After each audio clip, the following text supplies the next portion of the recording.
Goeiedag en welkom. My naam is Ruben Barnos en ek is die landbouadviseur by Overberg Agri. Ons is vanjaar hier op Rodebloem, Overberg Agri se proefplaas en ons is besig met ons 29ste Boeredag. Ons het vandag 'n lekker vol program. Ons het gewas demonstrasies. Ons gaan later beweeg na die masjinerie toe wat ons ook gaan demonstreer en dan natuurlik ons hoogtepunt van die dag wat ons spreker is, die minister van Landbou in Suid-Afrika, John Steenhuisen, en hy gaan 'n bietjie praat met ons oor wat die geleenthede en die uitdagings is in die landbousektor. So eers aan die woord is Syngenta en hulle gaan 'n bietjie praat oor Cropwise, hulle boerderyplatform wat vir ons boere kan help. Hallo, my naam is Pieter Burger, ek is by Syngenta, ons is 'n gewasbeskermingsmaatskappy, ook met 'n been in koringsaad, Sensaku, waar ons vandag hier by Rodebloem se Boeredag ons proewe uitgestal het en waar ek ook namens digitaal van Cropwise af gesels het oor die digitale tegnologie wat ons vir produsente beskikbaar stel om produktiwiteit en winsgewendheid op die plaas te dryf. So vir ons volgende gedeelte van die program gaan ons nou uitbeweeg en ons gaan 'n bietjie kultivar besigtiging doen, as ook ons boerderypraktyke wat ons vanjaar deelgemaak het van die program. Hallo, ek is Frans Oratoy, ek is plaasbestuurder hierso op Rodebloem.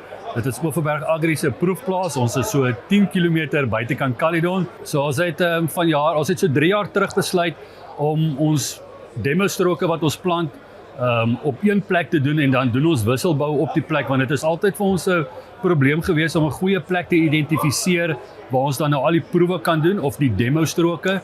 En wat dit eintlik behels is dat alle kultivars wat maatskappye vir ons gee, dit plant ons dan nou elke jaar hierso. So as ons dan nou vanjaar kyk ons eers na die gars en die haverblokke, dis ons plaasie nommer 1 en langs dit is dan nou die dekgewasse, dan het ons ook canoulas en dan het ons laaste ene is die peelgewasse as ook dan nou koring. En ons doen elke jaar wisselbou, so elke plaas skuif elke jaar na 'n volgende plek toe. En wat dit lekker maak is dat al die kultivars wat bestaan kan die boer hier kom kyk en hy kan sien maar hoe lyk hierdie ding en ons piep nie dit op hierson nie, ons bestuur dit net soos ons die plaas daar buite bestuur, bestuur ons ook die proefblokkies of die proefpersele en ons hanteer dit net soos daar buite, so daar's geen dat hulle ekstra kunsmis of chemie of so kry nie en ons wil regtig hê die boer moet sien hoe die blokke lyk onder alle omstandighede, het sy nat of het sy droog en dit is vir ons belangrik dat die boer daai data kan kry. Hallo, ek is Dirk Coetzee van Limagrein. Ons staan hier by ons kouvoer havers. Ons havers is bekend daarvoor dat hulle goeie swampsiekteweerstand het. Van die cultivars wat hier geplant is, het verskillende groeilengtes. Saddle is die heel vinnigste in ons pakkie. Die cultivar wat na hom sal klaarmaak is Horsepower en dan effens langer as Horsepower is Rushmore. So tussen die 3 cultivars, ons het een eksperimentele eenhokkie in, maar tussen die 3 kommersiële cultivars het jy Saddle wat ideaal is vir wanneer jy pitte in 'n kuilvoer soek en wanneer hy vinnig genoeg moet klaarmaak sodat jy pitte of sagte deeg kuilvoer kan maak. En dan Rushmore en Horsepower wat langer groeiers is ideale cultivars vir wanneer jy kuilvoer sny vir goeie verteerbaarheid en hoër proteïninhoud. Goeiemôre, ek is Daniel de Klerk van Sabby. Ons is hier by Sabby se demonstrasiepersele waar al ons garskultivars tentoongestel word. Van ons ou kultivars Kadi en Magas wat huidiglik in die mark is, tot ons heel nuutste kultivars, verbeterde kultivars met beter siekteweerstand, beter opbrengs, Jackhammer byvoorbeeld, en dan het ons ook Jigsaw wat beter moutkwaliteit bo op die siekteweerstand het, en dan ons heel nuutste kultivar wat in die pipeline is, 14000814 wat uitsonderlike broukwaliteit het en dan ook beter siekteweerstand. My name is Qines Ondlovu, an agronomist at SAB, a proud partner of AB InBev. We all know that SAB is famous for its beer production, but as SAB, we're also trying to find ways to help the farmers in terms of investing in research. So here at Rodebloem, we planted nitrogen trials as well as fungicide trials just to demonstrate the practices that the growers are doing in the Overberg area in terms of barley production. So here we have 3 treatments for nitrogen trial where we apply 30 kilograms of nitrogen at planting and another 60 kilograms in total for the second treatment and 90 nitrogen at the end of the season for the treatment. And on fungicide, we have 3 fungicide strategies that we are using, whereby we apply fungicide only at flag leaf for 1 spray. At second treatment, we applied 2 fungicide treatments at growth stage 32 as well as at flag leaf at growth stage 38.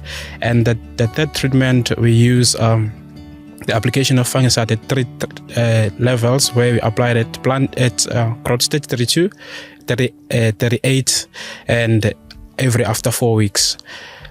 So with these trials we are doing, we are trying to find the ways to do sustainable agriculture, to preserve the varieties and the chemicals for the next generation to come, so that they too can enjoy the beer that we are drinking today. Goeiedag, ek is Berno Horen van Agricol Piketberg af. Vanoggend het ek 'n bietjie gesels met die mense omtrent dekgewasse. Agricol het 'n verskeidenheid van gewasse wat ons kan toedien as dekgewasse. Dit kan enkel gewasse wees of te beter sal dit wees in 'n mengsel met 'n verskeidenheid van spesies van plante. Jou doel met dekgewasse sal primêr wees om jou grond op te bou in terme van jou mikrobiese aktiwiteit, jou organiese materiaal in die grond en dan verder ook jou vog wat jy dan nou wil bewaar in die grond. Maar boonbehalwe dit wil jy dit ook daarom kan gebruik as 'n veiding. So Agricol het 'n verskeidenheid van mengsels, maar ons hoofreeks wat ons na kyk is ons AgriLife.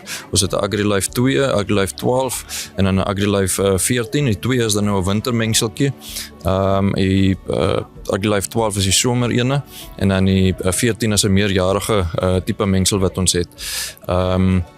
Ek dink die beste sal wees as die AgriLife kan hoofsaaklik gebruik word, maar as jy sekere spesifieke spesies het wat jy wil incorporeer, kan jy dalk praat met jou adviseur en dan kan ons altyd kyk daarna.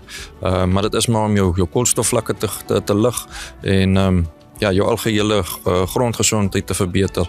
As jy dekgewasse toe wil dien, kyk na jou marginale tipe gronde, jou medium gronde. Daai sterker tipe gronde gaan nou nie so groot voordeel dra deur die toediening van die dekgewasse nie. En dis waar jou vinnigste resultate sal kry van daai laer marginale tipe gronde. So ja, dit is omtrent die oorsig daarvan en praat maar gerus. Môre julle, baie welkom hier by die Rodebloem Boerdag. My naam is Monique. Ek is Barenberg se tegniese bemarker vir die Oeverberg en die Suidkaap area. Ons staan vandag hier by dekgewasmengsels wat ons proef. Soos wat julle kan sien is hier 'n paar skape wat besig is om te wei. Die doelwit agter ons dekgewasse was om te kyk wat verskillende boere se behoeftes is deur die seisoen. So ons het vroue weidings, ons het laatweidings en dan het ons ook 'n klein grondweiding. So daar kan jy sien dat jy byeblare kan uitsprei. Dis 'n lekker diverse mengsel. So ons wil regtig kyk om vir elke boer te kan help om 'n custom mengsel te doen waar ons vir julle tot die beste van ons vermoë kan help om die beste potensiaal op julle plaas te bereik. Baie goeiemôre, ek is Bernard Hoefner van Agroforce. Ons is 'n vol filiaal van Klein Karoo Saad op Oudtshoorn en ons is vandag hier by die Rodebloem Skoudag. Ek staan hierso voor ons weidingsmengsel, 'n dekgewasstelsel wat ons populêr vind hierso in die distrik in die Oeverberg en dan het ons ook 'n grondgesondheidsmengsel geplant.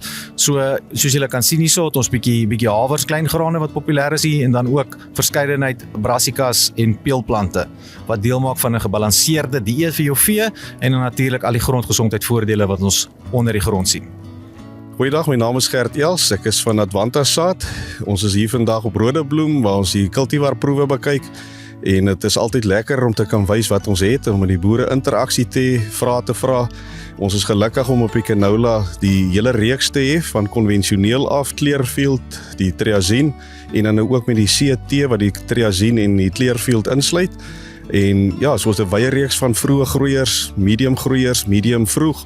So ons probeer nie om eintlik baie langer as medium groeiers te plant nie, want dit is maar uitdagende omstandighede soos tipe spesifiek hierdie jaar wat dit nou die droogte, die reën afsny, dan is dit maar die medium en die kort groeiers wat die ding doen. Baie dankie. Môre, ek is Rikus Koeman van Pioneer. Ons is hier by Oeverberg Agri se dag by Rodebloem. Vanoggend het ons 'n cultivar bespreking hierso gedoen. Ons is hier in Pioneerstraat op die oomblik waar al die Pioneers langs mekaar staan. Met die top nuwe een, as jy een ding wil onthou in jou lewe van canola, vir die volgende seisoen is dit Pioneer 421C. Top opbrengs, top stabiliteit, top op 'n 1 ton, op 'n 2 ton, op 'n 4 ton. Jy kan hom vertrou agronomies, so bring hom in jou pakket. En dan TT gewys, 520 TC en 429T. Hallo julle, ek is Jaco Jacobs, ek is van Agricol. En ons het klomp verskeie cultivars hier geplant hierdie jaar. Koring, dekgewasse, canolas, havers, al jou klein grane.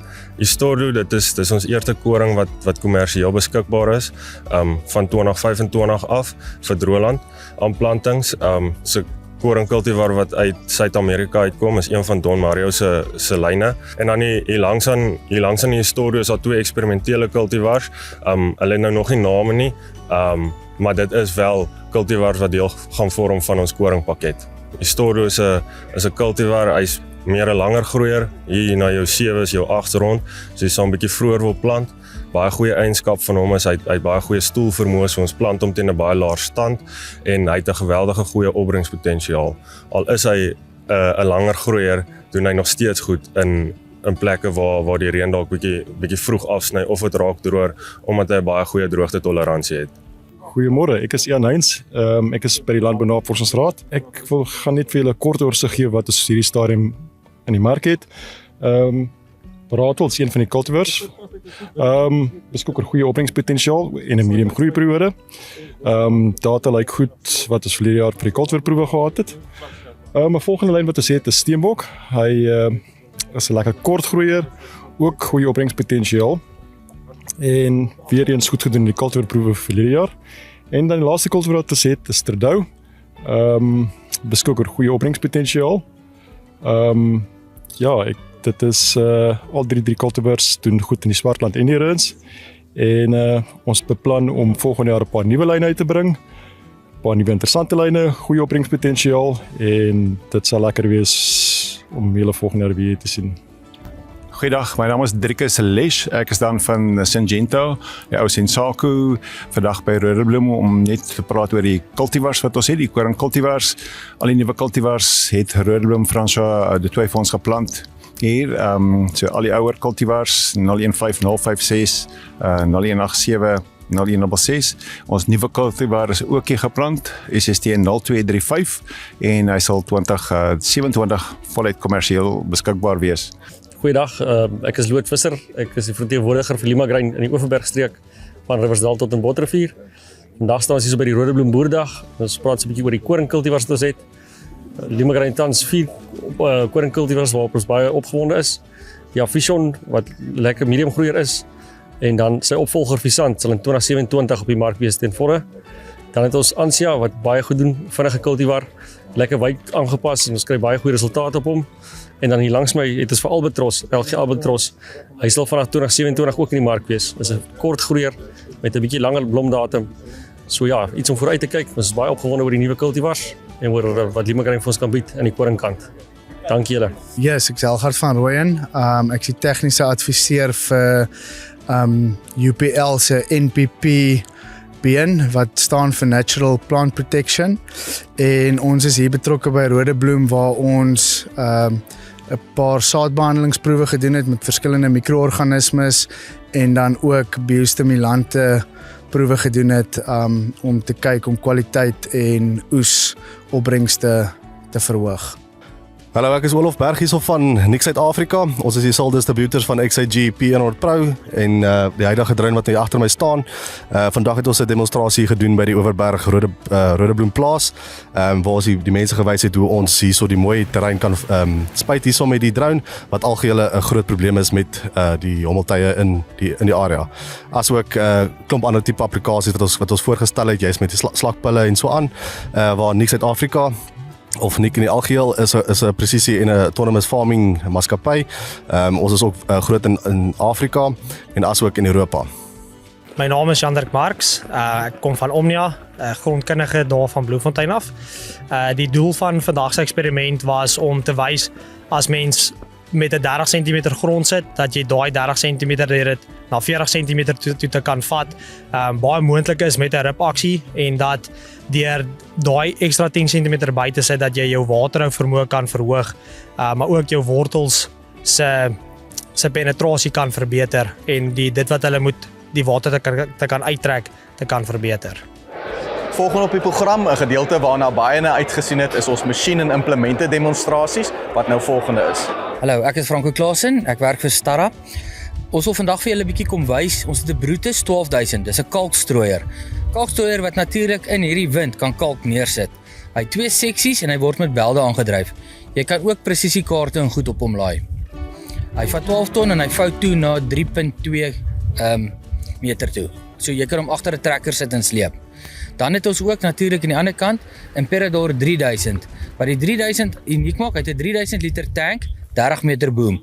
En hy het 2 nozzels agter mekaar. So wat gebeur is, hier by hierdie opdraandes en seltes wat ons hier in die Kaap het, jy kan nie altyd 18-15 km/h ry nie. So jy begin op 'n 3-4 km/h inkom, hy gebruik sy voorste nozzel. Hy sit outomaties oor na sy tweede nozzel toe wat 'n groter een is, en dan op 'n sekere spoed gebruik hy dubbel. Dan het hy 'n dubbel lyn wat neersit om te verseker dat jy dieselfde druppel, selfde liters en alles net wat op die grond wat jy nodig het.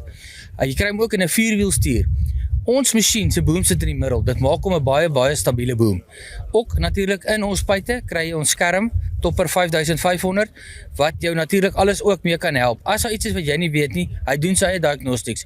As daar 'n probleem is, sal hy vir jou liggie flikker en hy vat jou na sy probleem toe. Dankie. Ek is Jan van der Westhuizen van Seilstaalwerke en ek wil julle 'n bietjie meer vertel van ons subsoiler agter die 850 klaastrekker subsoiler. Se hoofraam is 200 mm square tubing en dan 10 mm dik. Ons het hier 'n 5-tand. Die wegbreekaksie van die tand is 2.2 ton en ons kan tot 450-500 diep werk met die implement. Ons het ook 'n swaardiensroller. Die huidige ene hier is sonder die roller, maar ons kan die roller opsit vir kliënte wat hom graag wil hê. Ons sluit onderdele op die punt. Ons het 2 knock-on points. Een is nou 'n goedkoper een en dan 'n heavy duty.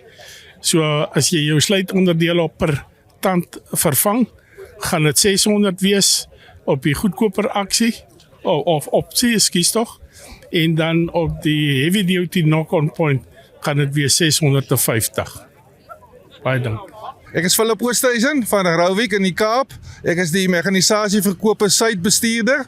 Die implemente wat ons vandag hier demonstreer by die Overberg Rodebloem proewedag is die DLB 12, Rauwik DLB 12 7-tand, die Rauwik High Speed Dis 4 meter, dan die 5-tand roepel inline ripper en 'n 11-tand roepel inline ripper. Almal implemente wat Rauwik plaaslik in hul fabriek in die Kaap bou.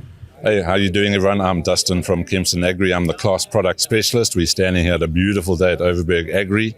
You're going to see later on our fantastic class Zerion 4200 doing its thing here with the big Rauwik ripper. We're very proud of the Zerion range this year. This one here is about, I think, 360 kilowatt, nearly 400 liters of oil flow and 2,200 newtons of torque. It's an absolutely great machine designed for the hills in this area. We're very proud of it. We're very proud of the sales figures we've had this year. If you are keen, come speak to us. Fuel consumption, traction and torque. That's what this tractor is all about. So come see your bemarker in the area to find out about a life-changing opportunity, a business-changing opportunity for your own farm and your business. Thank you. Hi, I'm John Hanman, the Sales and Export Manager for Radium. We've just become part of the Rauwik stable, as most of you will already know. Today we demoed a high-speed inline disc, our medium-duty 20-disc version, which has a 2.8 meter working width. This is a machine that we've both designed and manufacture locally in our factory, and it's made for not only South African but African conditions. There's a number of other models available in this machine, so give us a shout and we can sort you out with whatever your need might be. En hier is ons op die einde van ons program. Ons hoogtepunt natuurlik nou, ons spesiale spreker, die minister van Landbou, John Steenhuisen, wat 'n bietjie met ons gaan praat oor die geleenthede en uitdagings van die landbousektor in Suid-Afrika. Baie dankie almal. Ek wou eerstens sê baie dankie vir die uitnodiging om hierdie jaar deel van hierdie wonderlike program te wees. En dit is 'n groot eer om saam met ons boere en ons vriende in die landbousektor te wees. En ek begin altyd waar ek altyd begin om dankie te sê aan ons boere, ons plaaswerkers en almal in die landboubedryf wat sorg vir ons mense in Suid-Afrika. Ons het baie om dankbaar te wees oor wat die landbousektor vir Suid-Afrika doen. En ek wou eerstens dankie sê aan elkeen van julle wat julle doen vir voedselsekuriteit, vir ekonomiese groei in ons land en selfs ook vir werksgeleenthede wat julle bou in die plaaslike ekonomie, maar ook in ons ekonomie in Suid-Afrika. En dis 'n wonderlike plesier om vandag saam met julle te kuier. En ek dink dis baie belangrik dat ons kry partytjie buite ons kantore daar in Pretoria en Kaapstad om 'n bietjie op die grondvlak te wees, om saam met ons boere te wees, saam op die grond te wees, om te verstaan die struikelblokke, om te verstaan die probleme, om te verstaan wat ons kan doen om te help. Want ons sien die departement van landbou as 'n vernoot van organisasies soos Overberg en die ander georganiseerde landboulede om saam te werk om die stelsel van landbou in Suid-Afrika te verbeter. Dis nie my werk om te boer nie, dis nie my werk om diere gesond te maak, dis nie my werk om op plase te werk, maar dis my werk as die minister om te sien waar lê die probleme en waar lê die oplossings. En dit sal ons sal nie reg kry as ons nie verstaan van die grondvlak af wat gebeur. En dan, wanneer ons besig is met wetsontwerpe en nuwe beleide, ons verstaan wat die implikasies is op die grondvlak vir daai soort beleide en daai soort wetsontwerpe. En ek dink dat daai soos hierdie herinner ons dat landbou is nie net oor markte, oor beleide nie. Dit gaan oor mense, plaaslewe en die toekoms van landbou in Suid-Afrika en die toekoms van ons gemeenskappe. En ek dink die tema vandag, die toekoms van landbou in Suid-Afrika, uitdagings en geleenthede, is die regte een. Want almal weet dat landbou is nie vir sissies nie. Ons almal weet dat die uitdagings soos droogtes, kragonderbrekings, stygende insetkoste en pryse nie dikwels boere se harde werk weerspieël nie. Dis ook baie goed in die Overberg te wees, want die rol wat die Overberg gebied speel in Suid-Afrika se graansektor is baie belangrik. En hierdie gebied is vir 'n lang tyd 'n groot maghuis, kraghuis vir die graansektor in Suid-Afrika, vir ons beermaatskappye en ons marke. Maar dis ook 'n gebied wat wel geken is vir sy moed en die feit dat dit maak nie saak wat die omstandighede is, dat hierdie gebied vind 'n pad uit daai moeilike tye om beter te doen.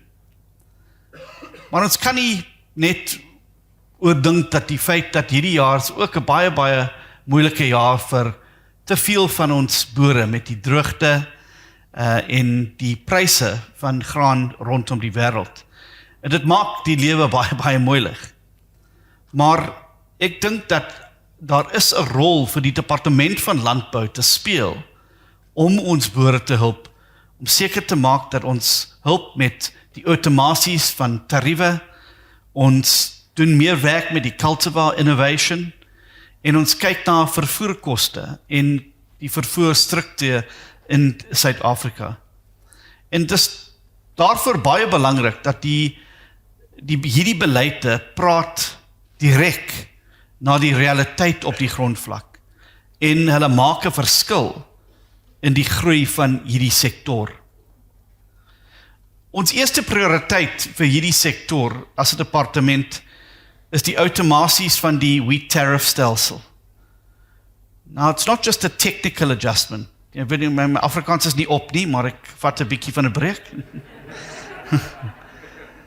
It's about survival. And in years like this one, with the drought in many regions and record harvests in the United States that are pushing our global prices down, tariff automation means that protection can come quickly, predictably and fairly. En ek het baie saamwerk en gesit met Minister Tau van die DTIC, wat verantwoordelik is vir hierdie. Ons het saam ook met die minister en Graan SA saamgesit. En ek het ook 'n plan op sy tafel gesit om hoe ons hierdie kan regkry. Om 'n stelsel te gebruik net soos die een wat ons vir die fuel levy gebruik in Suid-Afrika. Maar ons kry dan 'n geleentheid om seker te maak dat ons verloor nie as gevolg van die baie stadige proses om hierdie tariewe, die invoertariewe te hanteer. Ons het ook verlede week 'n baie goeie geleentheid gehad waar ons die ekonomiese legodlig gehad by die kabinetstafel en elkeen van die ministers het 'n kans gekry om die dinge wat hulle dink sal 'n groot verskil maak in die ekonomiese groei van Suid-Afrika en ons toekoms met ons ekonomie. En ek het baie duidelik hierdie op die tafel gesit as een van die onmiddellike dinge wat ons kan doen om 'n verskil te maak in die lewens van die landbousektor. The second priority is to relax the release criteria for wheat cultivars, allowing us to move carefully towards slightly lower quality but higher yielding varieties. And this gives farmers more opportunities to increase productivity without compromising the industry's long-term stability. And at the same time, we can invest in new improved cultivars, especially white wheat that can combine quality with higher yields and greater resilience. And this is where science and farming meet. And I think it's where our long-term competitiveness will be won or lost as South Africa. Ons sal in die toekoms voorbereid moet wees vir 'n wêreld waar beskermende handelsmaatreëls weer sterker word. And that means motivating for higher tariffs where necessary to protect South African producers from unfair competition. It also means implementing new transport differential calculations that better reflect current realities so that inland producers are not disadvantaged against coastal competitors.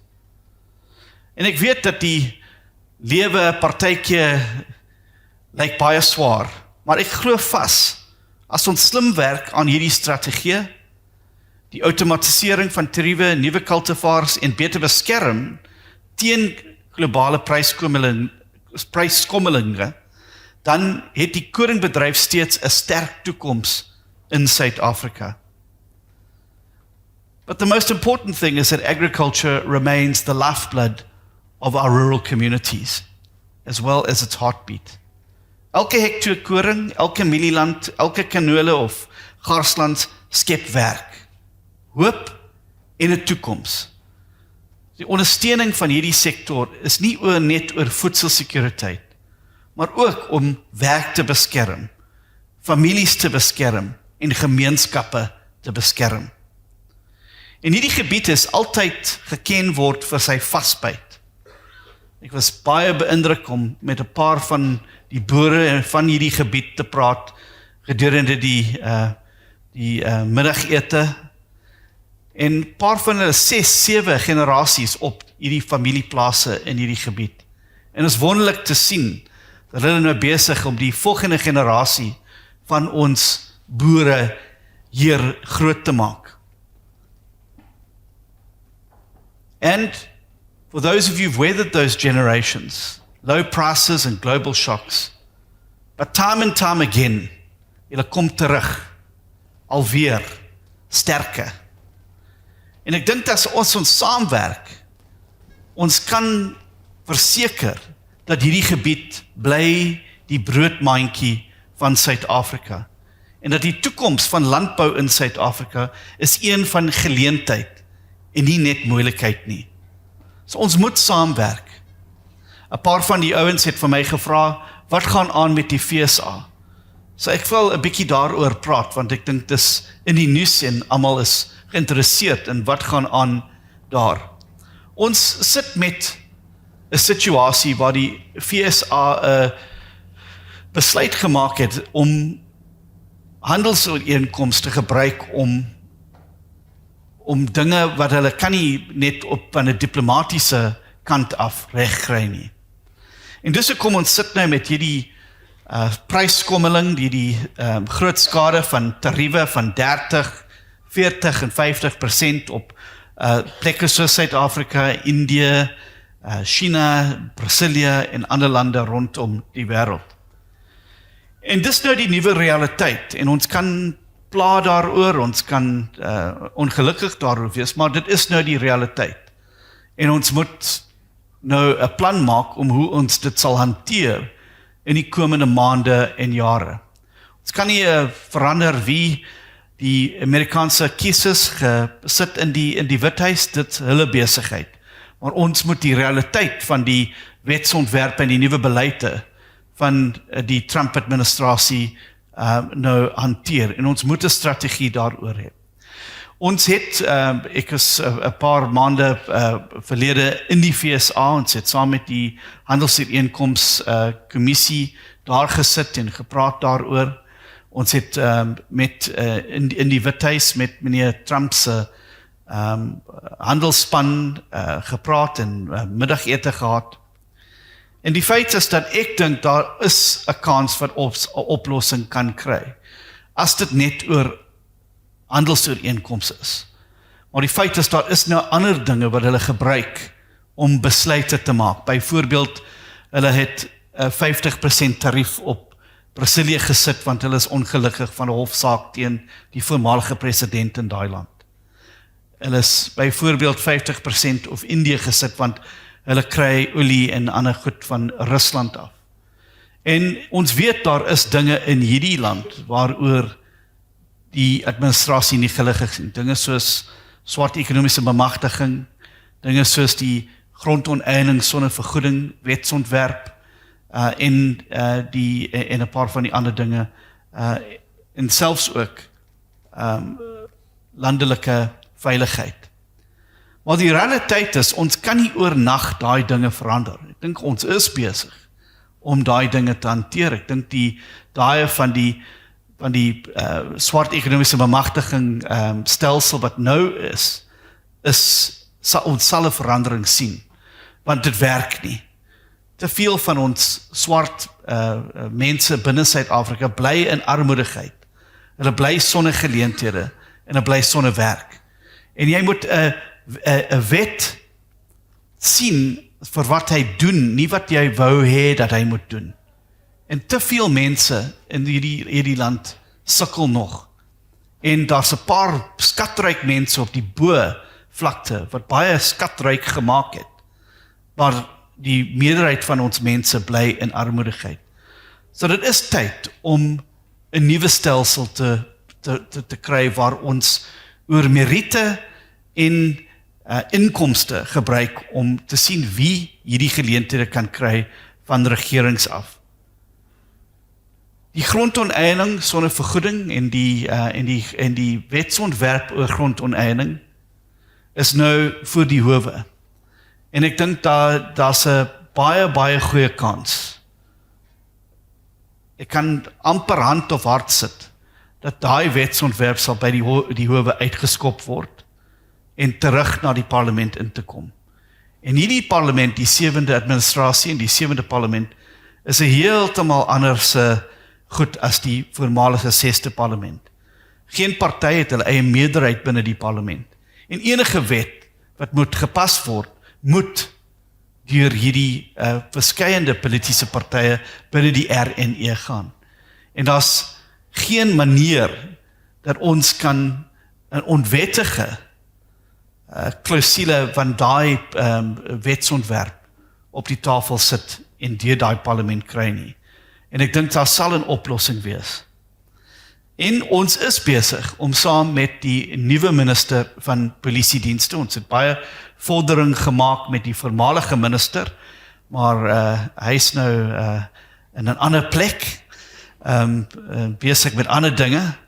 En die nuwe minister, meneer Kachalia, het besluit dat hy sal ooreenkom saam met ons as 'n departement en selfs ook met georganiseerde landbousektor om te sit om ons die landbouveiligheidsplan vir eens vir altyd nou insit om seker te maak dat die voertuie, die mannekrag wat nodig is om dit reg te kry, daar is. En daar moet meer samewerking tussen die privaat sekuriteitsdienste en die staat, selfs ook met georganiseerde landbou en die staat, en selfs ook met boereverenigings en die staat. Daar moet meer van 'n vennootskap wees om seker te maak dat dit sal reg is. So ek dink dat dinge sal regkom. Maar die feit is, ons kan nie daai dinge oornag reg kry. En ek dink dis die ding wat ons vennote in die FSA verstaan nie. Ons het nie 'n stelsel soos die FSA waar daar is 'n uitvoerende president, waar die uitvoerende mag het. En hy kan onmiddellik opstaan om 'n executive order uit te skryf en dan dinge wat gedoen word. Al die dinge moet deur 'n parlement, ons is 'n parlementêre stelsel regkry en ons is besig daarmee.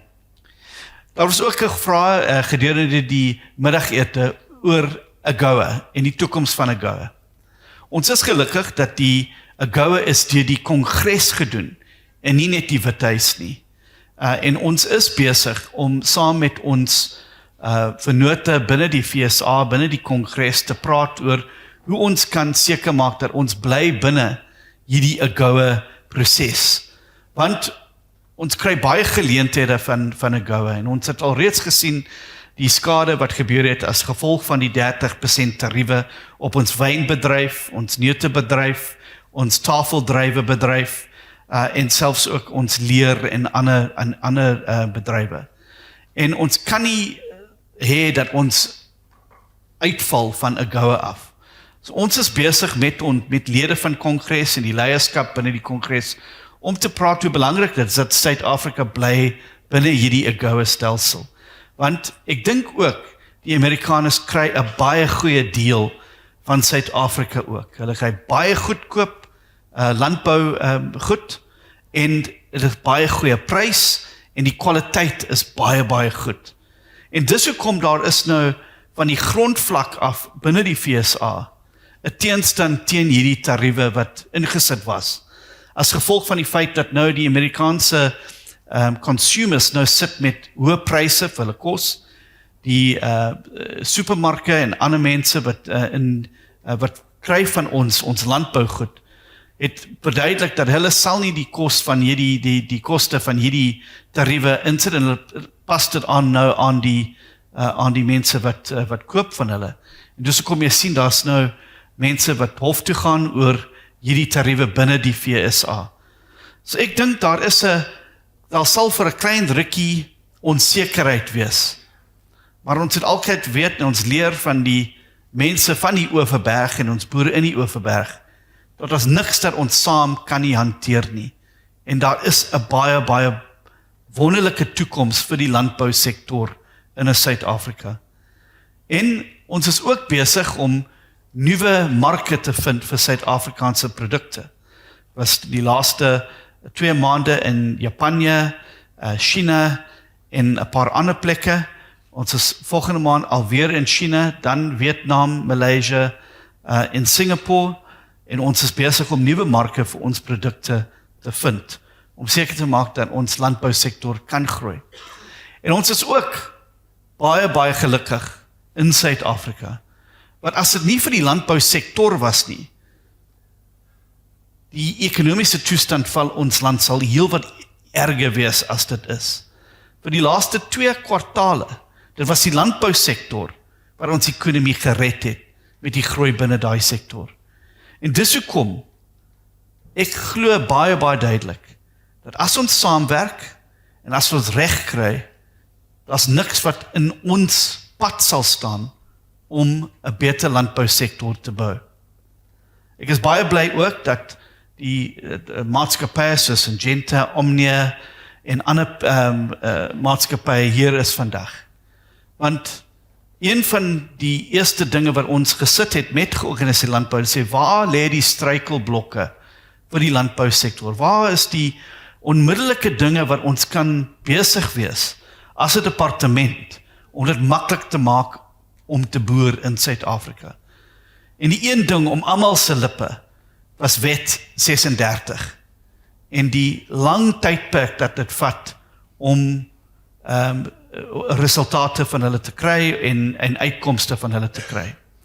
Ek is baie bly om te aankondig dat Woensdag in Pretoria ek sal die eerste pilot project van outomatisering van hierdie proses maak. En die hoop is dat binne die volgende paar maande alles sal nou aanlyn wees. En enige iemand wat aansoek wil doen, sal die vorms uitvoltooi aanlyn en hulle kan dit enige tyd login doen om te sien waar in die stelsel lê die hulle aansoek. Dit sal ook help om as die minister en selfs ook die DG om te sien waar lê die probleme binne daai stelsel.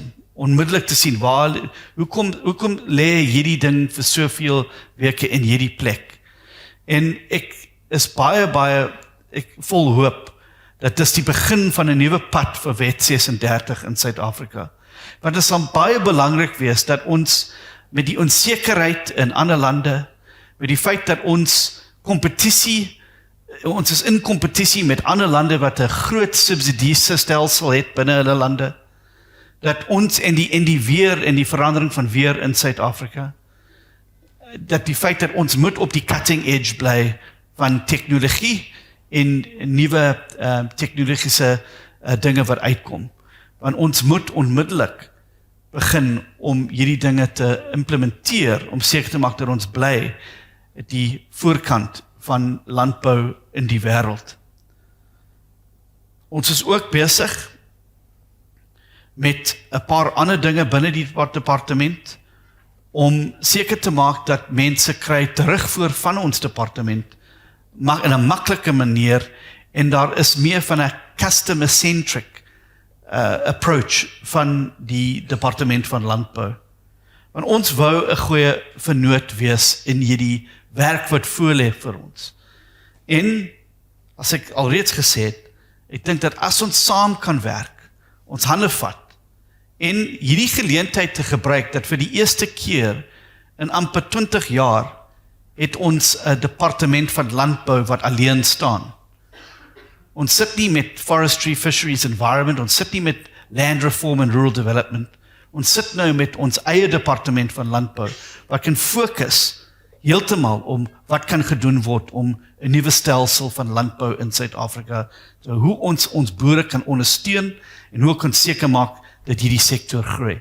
En is baie opgewonde wat voor lê en ek is baie bly dat ek hierdie portfolio gekies het, want ek kry die geleentheid om elke dag saam met wonderlike mense soos julle in hierdie saal vandag om saam te werk, om buite 'n kantoor te wees.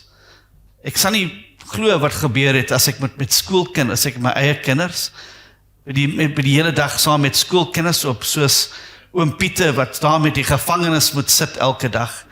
Ek kry die geleentheid om saam met die beste persone in Suid-Afrika, ons boere.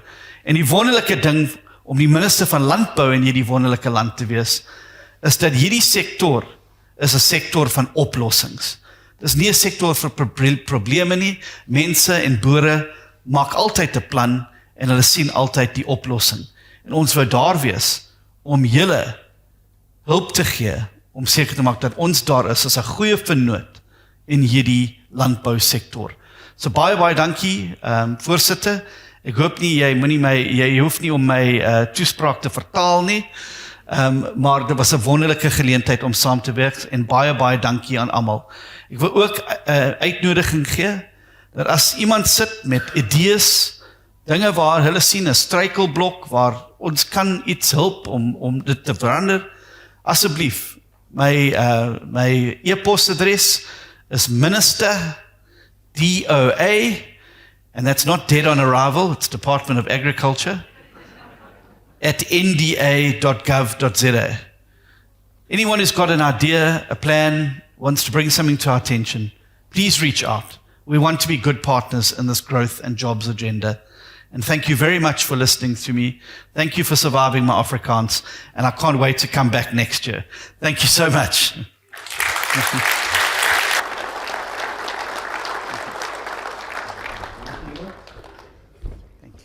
Henny? Minister, thank you for being here today. It's a great honor for us as farmers. I think the biggest thing for me as a farmer is how can government change the view as farmers not being the criminal in this country, but actually being a hero. For us, our farm workers are like family. We trust our children with them, but you don't see it from government coming down. And that would help us a lot with farm murders, with what's that? Yeah. Yeah, that's just an open question from my side. Baie dankie. En dis hoekom ek begin elke toespraak om dankie te sê aan ons boere en ons plaaswerkers. Want sonder julle is ons in groot moeilikheid. Ons sien dat voedselsekuriteit en die werk van ons boere gaan hand in hand met nasionale stabiliteit. En jy sien wat gebeur in ander lande waar hulle kort is in kos. Ons sien wat gebeur nou in Zimbabwe. Ons sien wat gebeur in ander lande in Afrika en rondom die wêreld wat gebeur wanneer jy sit sonder kos vir jou mense. So die hele nasionale stabiliteit gaan ook oor ons voedselsekuriteit. En ons het boere nodig 3 keer elke dag. Jy het 'n prokureur nodig, miskien 1 maand 'n jaar, of as jy iets moet doen, jy het 'n dokter nodig wanneer jy siek is, maar ons het ons boere nodig 3 keer elke dag as ons moet eet. En ons moet meer dankbaar wees. Ek is besig om 'n nuwe program te begin binne die departement, en ons is we're in the early stages of it. But it's going to be a campaign to back South African farmers and back South African farming, both from purchasing locally where possible, but also making sure that we understand the role that farmers play in our daily lives. Because I think far too often, and particularly over the last number of years, our farmers have been scapegoated whenever there's a problem. There's a land reform problem, it's the farmer's fault. But if you look at the simple statistics, it's not the farmer's fault. It's an inefficient and an ineffective department of land reform that has taken on hundreds of thousands of hectares, but can't pass the land on to beneficiaries. If we just took every farm that had been acquired over the last 20 years and gave the title deeds to the people that were settled on that farm, we would have a completely different land ownership pattern. If you look at the work done by Wandile Seshlobo and Johan Kirsten in their new book on agriculture, you would see that we've actually hit the targets on land reform. But government now doesn't want to let go of this land. And it doesn't make sense to me. If a farmer can prove they can farm, let's give them the land and the title. We're told that farmers are the reason for the terrible security in rural areas, but that's not the case. We've been had the entire rural safety security system rug pulled out from under us when the commando system was disbanded, and there was no replacement put in place. And so there's been a vacuum for 20 years now in rural policing, where the terrain is difficult to police and the like. And it's because we haven't kept up as a police service with technology and the way to police in rural areas that we have a crime problem. So I think that it's time that we stop scapegoating farmers in South Africa and start being bloody thankful that we have farmers in South Africa that perform as they do. And let me tell you, it is a huge honor to be the Minister of Agriculture and travel around the world. Because it doesn't matter where I am, whether it's in the US, in China, in Europe, in the Far East, everybody is in absolute awe of what our farmers achieve here in very difficult circumstances and against heavily subsidized competitors. And I think it's something that we should be extremely proud of. And certainly from the Department of Agriculture, this Back South African Farming and Back South African Farmers is a campaign that we're looking very forward to being a part of as we restore our national pride into what must be one of our greatest assets, particularly if you look at the economic performance in the last two sectors. Without farmers, we don't have a future. Without farmers, we don't have food. And without farmers, I don't think we're going to have jobs or a growing economy. And I see agriculture as the new bedrock of being able to grow the economy and create jobs in South Africa. One small. Jy het 'n groot stem. Ja. Ek kan sonder hom praat. Ek wil net hê minister John moet my hoor. Minister, ons is regtig so dankbaar dat jy vandag hier by ons is, hier op Rodebloemie in Caledon, in 'n streek wat hierdie jaar gebuk gaan onder 'n verskriklike droë omstandighede. Ons weet nie wat se oes op die land staan nie. 3 goed waarmee ons sukkel is die graanprys. Baie dankie vir die invoertarief wat julle daar doen. Dit is 'n omslommernis om te sien hoe die invoertarief moet afgeteken word en dit gebeur nie. En ons boere verloor daardie voordeel. So baie dankie, dit sal help. Al is dit gaan net vinniger, is dit 'n groot hulp. Tweedens die weer. Ons kan niks doen aan die weer. Ons is afhanklik van wat vir ons geseën word uit die hemel uit. En ons maak planne, soos jy sê, ons is maak oplossings en ons doen die beste wat ons kan in die omstandighede en is 'n harde tyd, ons kyk wat ons kan leer uit dit. Maar ek dink 'n derde punt wat vir my baie belangrik is, ons kom uit 'n tydperk nou van moeilike seisoene uit en iets waarmee ek dink almal sukkel is krediet, produksiekrediet sowel as langtermyn lenings en ons gaan nou en ek het self geboer om 5 jaar lenings uit te neem om 1 jaar skuld te dek is nie volhoubaar nie en ons kom nou al deur seisoene uit.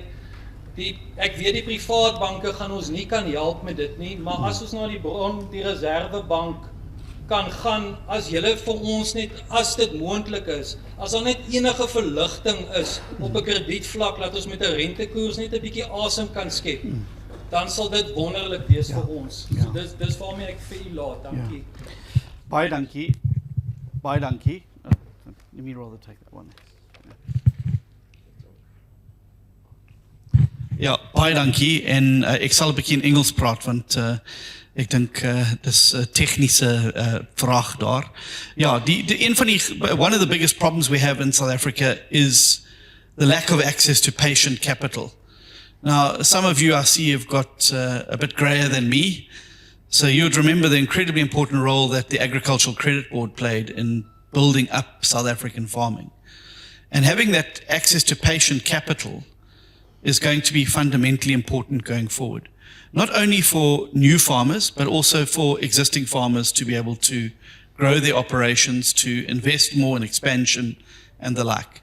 And so the opportunity we had last week at Cabinet was to put on the table solutions and things that we'd like to see happening. So apart from the automation of the tariffs, one of the things that I put on the table was expansion of blended finance schemes and deepening of them, because even the current blended finance scheme, the terms are far too onerous and they're not patient enough. And I explained to Cabinet that it's not like giving somebody funding to open a spaza shop where from day one you're selling your products and you're getting an income. With agriculture, it's huge upfront costs on fertilizer, on the plowing of the equipment, the fuel that goes into it. And then there's a long period that you wait before you start to see a return.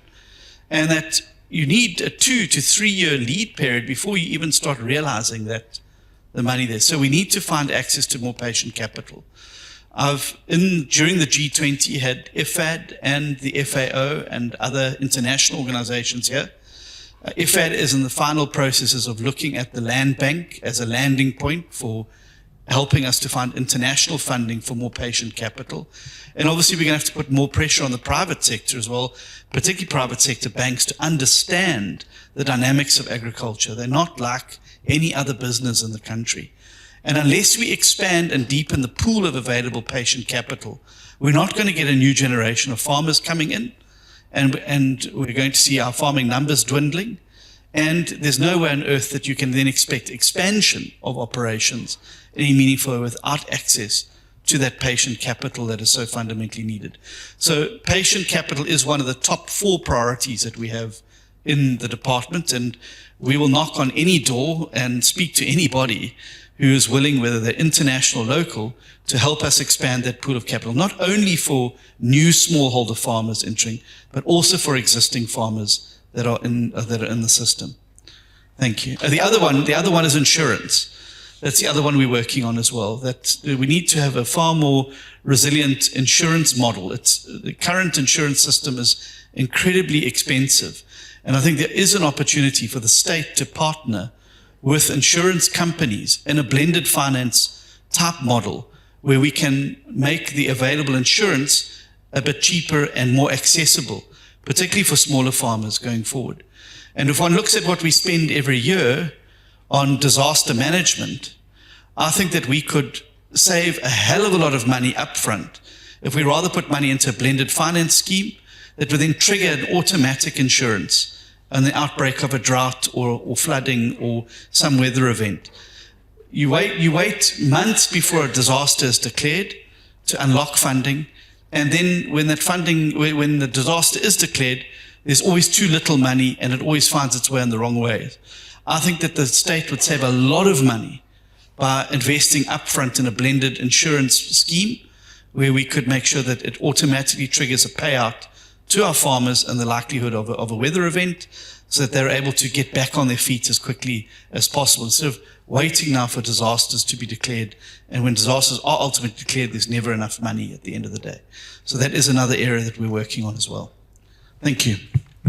Thank you, Minister. Thank you for taking questions. We're going to allow one question, but not too long, please. One more? Oh, okay. Sorry, Minister. Okay. Minister, goeiedag. My name is Willem Woods. I'm a plant breeder. And a couple of years ago, many decades ago, when GMOs were first launched worldwide, South Africa benefited quite significantly from it. We have a new generation of technology coming through NBTs. in terms of the NBTs and specifically gene editing. Why are we not on the bus? Even Europe has reconsidered. Why are we still thinking about it? GMOs passed by this community mostly because of the fact that we couldn't recover the cost because we don't work with hybrids in this environment at the moment. But gene editing, if we can keep the regulatory costs out of the mix, can be done by SA universities and institutes. Why are we not seeing this? Where is the hiccup? Where do we need to ask our companies and our organizations to apply pressure to get this done? Yeah, the pressure's already there, and this was one of the first things that Sakota and Grain SA and the Berry South Africa raised with me when we came. And the problem is the GMO Act in its current form and the GMO Council. So currently, NBTs are not recognized as standalone. They're treated the same way as a GMO application. And they shouldn't be, because you're not genetically modifying it. You are simply performing something that would happen anyway in a natural course of events, and you're speeding it up. So there needs to be a second pathway for NBTs, and they should not be treated as GMOs. It's an issue that we've, in AgBiz and AgriSA, have been engaging. They put through a mock application a couple of months ago on, I think it was a tomato, and that was being assessed. We are still waiting for the feedback from that process to look at it from a regulatory perspective. If the GMO Act needs to be changed, we'll obviously look at doing that, but I believe that it's much quicker to deal with it by regulation rather than changing the Act.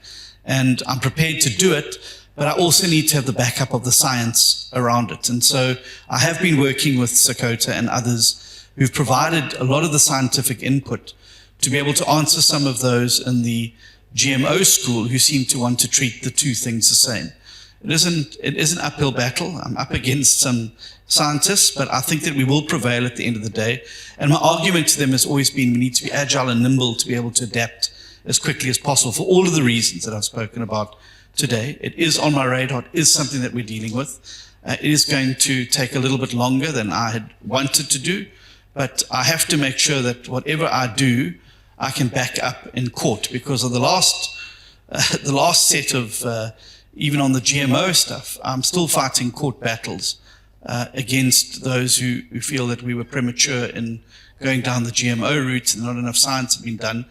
So I've spent a lot of money on advocates and the like. So whatever I do, I have to make sure that I can back it up with the science and with a credible argument, because I'll have to go to court. As the Minister of Agriculture, you never get it right. You're either giving vaccines to cows or you're dealing with foot and mouth. You either have avian flu or you're being sued because you have authorized the vaccination against avian flu. So you just have to make sure that you have the backups, that when I stand in the court or submit papers, I've got a credible argument that I can put on the table to counter it. But it is something that is very much on the agenda. Thank you. Baie dankie minister. Kom ons gee vir ou Lasse 'n hande klap en baie dankie. Ja, en hier is ons weer op die einde van ons 29ste Boeredag. Dit was ons regtig 'n groot eer om almal hier te gehad het. Baie dankie aan al die verskaffers wat hier betrokke was vandag, mense wat ons gehelp het met die proewe en 'n groot spesiale dankie aan al die boere wat vandag hier was. Dit was ons regtig 'n groot eer en 'n voorreg om julle te kon verwelkom. Onthou asseblief om ons YouTube kanaal Agri Growth Point te like, subscribe en om ons video's te share. En om ook in die beskrywing hieronder meer inligting te kry oor die spesifieke onderwerp. Tot volgende keer. Saam groei ons elke tree van die pad.